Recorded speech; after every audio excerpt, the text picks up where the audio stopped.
Nekega poletnega popoldneva je Jakec sedel na vrtu in opazoval lepe, a prepovedane gozdove, polja, morje, ki so se razprostirali pred njim kot čudežna, pisana preproga. Jakec!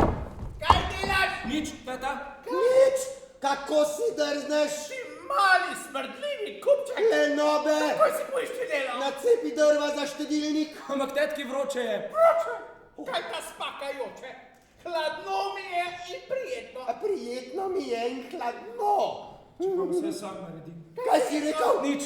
Rekel sem, če pa se potim. Delat! Delat! Pazi na čudežne jezike. Če bodo šli, bodo svojo čudežno močjo služili komu drugemu.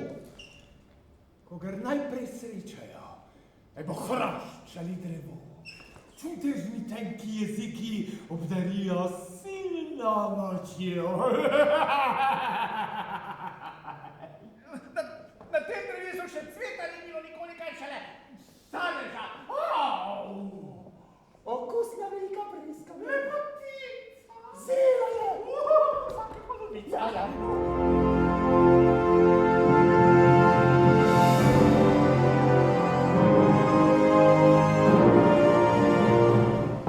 Tamle se vzpenja na stotine obiskovalcev po hribu, nekateri še stopajo iz avtobusov.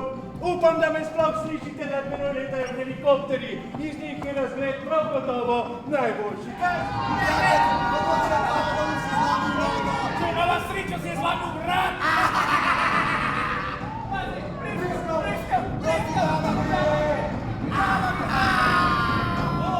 Maestro, muzika! Stara zelena kobilica! Jaz sem zelena kobilica, kot virtuoz igram. Soliram v njujorškem orkestru, če ne nastopam sam. Z nami je tudi Pika Polonica. Pika Polonica, izjemna stilistka sam.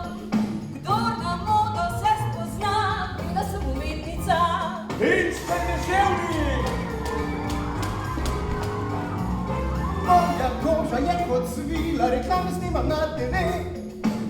Piparam, pipav. Le mojo kremo kupite. In zdaj se, gospa Kaje!